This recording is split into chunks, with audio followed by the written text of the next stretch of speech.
Dobar dan. Danas želim da vam govorim o strahu i pouzdanju.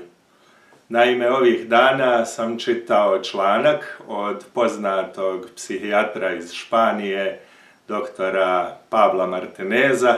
Doktor Martinez ima psihijatrijsku praksu u Barceloni, a pored toga poznat je predavač na univerzitetima i školama širom Europe i također njegove knjige su prevedene na 16 jezika. Imao sam priliku i doktora Pabla Martineza lično da upoznam, a ovaj članak koji sam čitao prije par dana je ostavio dubok utisak na mene. Na početku ću vam pročitati njegov članak, a onda ću podijeliti par mojih razmišljanja i refleksija o tom članku. Također, posebno mi je zadovoljstvo što vas mogu pozvati na predavanje doktora Martineza uživo, u stvari putem interneta, koje će se održati u ponedjeljak 27. aprila 2020. u 7 sati uveče, poslijepodne. Predavanje organizuje Evanđeosko udruženje studenata i održat će se putem aplikacije koja se zove Zoom, a na kraju ovog videa ću podijeliti sa vama podatke kako se možete priključiti predavanju i ako se priključite nakon predavanja moći ćete i postavljati pitanja i primati odgovore na vaša pitanja od doktora Pabla. Ako se kojim slučajem desi da ovaj video gledate nakon 27. aprila, vjerujem da će snimak predavanja putem Zooma biti dostupan na internetu i potrudit ću se dole u komentarima ispod videa da stavim link adresu na kojoj ćete moći odgledati to predavanje. Dakle, da pročitam prvo članak doktora Martineza. Članak se zove Od straha do pouzdanja. Podnaslov je Pronalaženje sigurnog utočišta u epidemiji. Živimo u danima tjeskobe i neizvjesnosti. Čitav svijet je u strahu. Iznenada smo postali svjesni krhkosti života. Šta će se dogoditi sutra? Snaga u kojoj se savremeni čovjek osjećao siguran pretvorila se u slabost i pojavljuju se pukotine na stubovima te se osjećamo ranjivo. Ljudi traže poruku mira i spokoja. Krizna situacija, poput ove koju doživljavamo, potresa našu filozofiju života i slabi našu samodostatnost. To nas prisiljava da tražimo utočište u sigurnim vrijednostima. U financijskim područjima, kada na primjer dođe do kraha berze, ljudi se oslanjaju na zlato. Šta je ekvivalent zlatu u našem životu? U šta se danas možemo pouzdati? Ovo je ključno pitanje. Kršćani vjeruju da je sigurna, par excellence vrijednost, zlato koje treba tražiti. Vjera u Isusa. Apostol Petar je napisao, vaša vjera je dragocjenija od zlata. U to vjerujemo jer kršćanska vjera odgovara na najdublje potrebe ljudskog bića. Daje nam 3 velika stuba koja nas drže. I ta 3 stuba su: prvi, potreba za identitetom. Ko sam ja i odakle dolazim? Drugi, potreba za svrhom. Šta je život? Zbog čega sam ovdje? I treći, potreba za nadom. Šta se događa nakon smrti? Biblija, Božje otvoreno pismo čovječanstvu, uči nas putu koji vodi do pouzdanja u kriznim vremenima. Jedan od najohrabrujućih tekstova u tom pogledu je Psalam 91.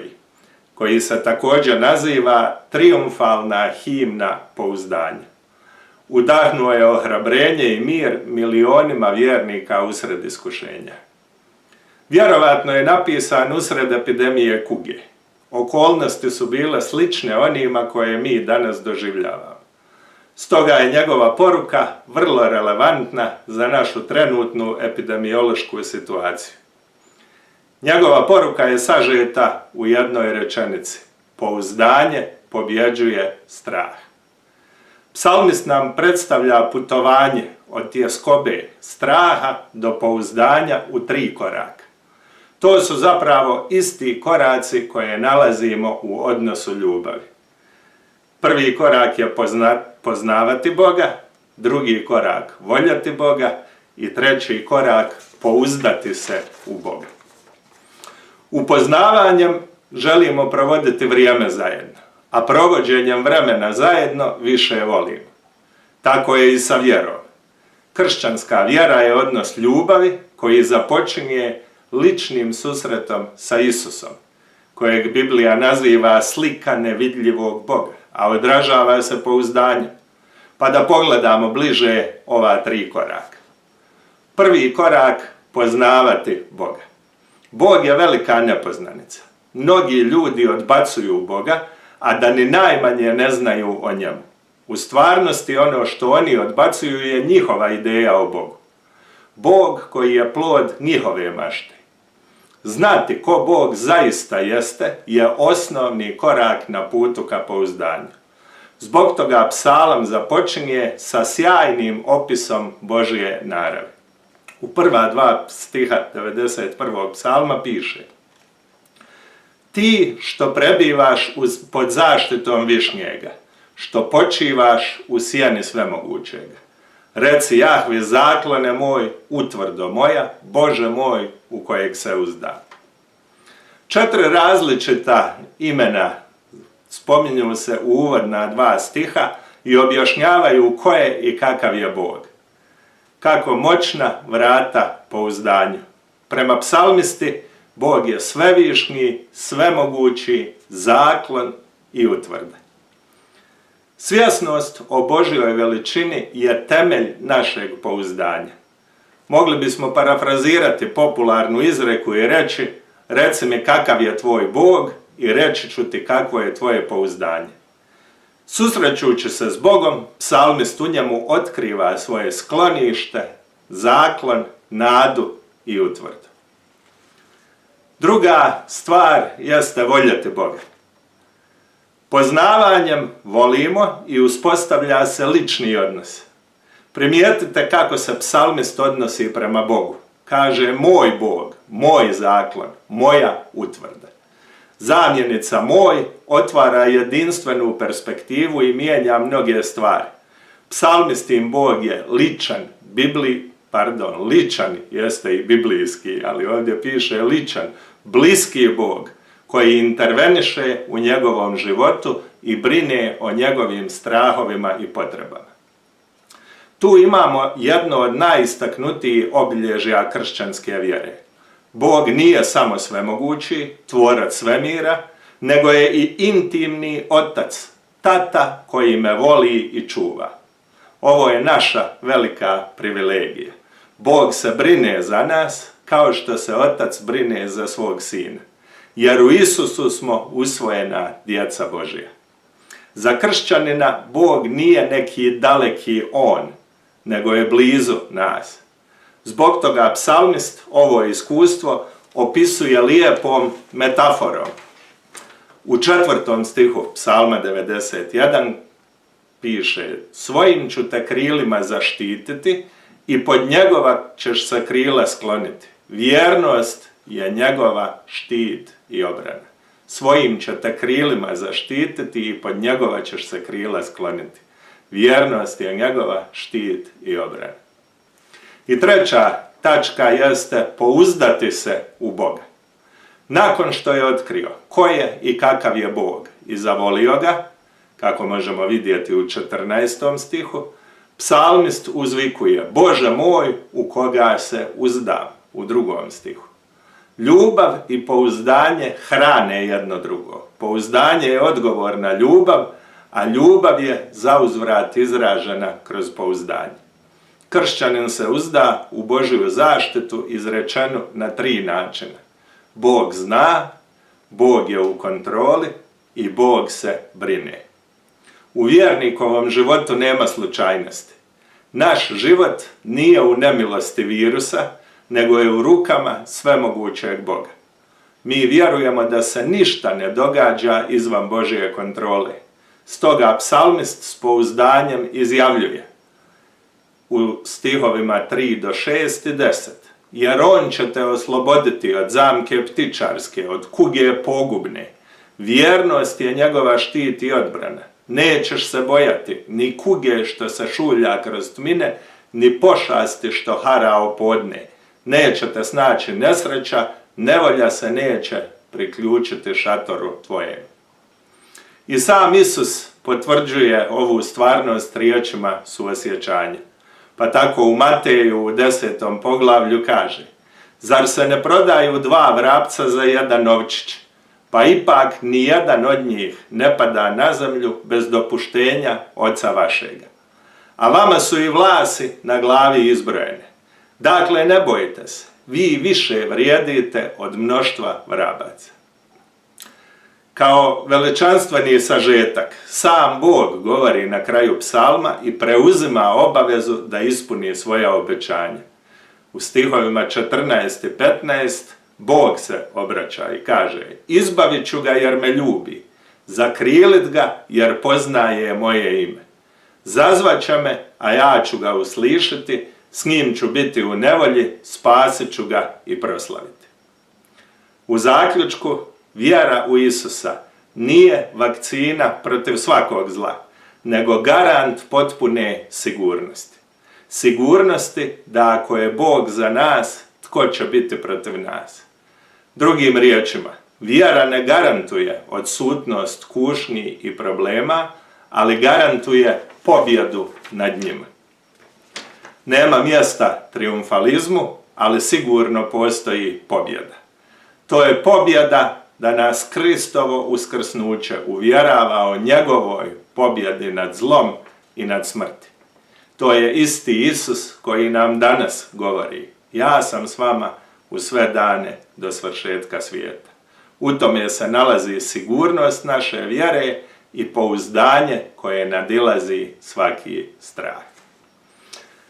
Evo, ovo je članak doktora Pabla Martineza i kao što rekoh, dok sam ga čitao, ja sam se ohrabrio i meni je govorio u život, pa sam zato odlučio da ga podijelim i sa vama.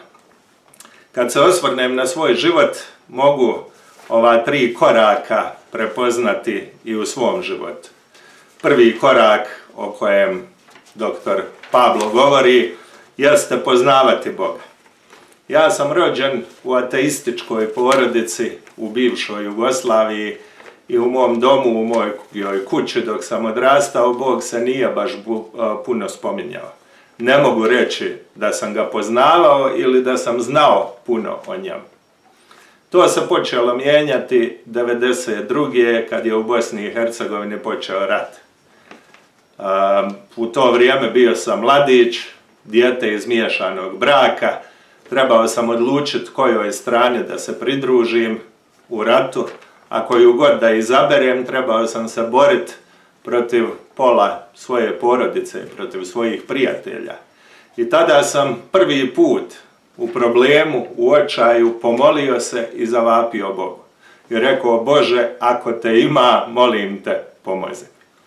I tu je krenulo to moje poznavanje i upoznavanje Boga.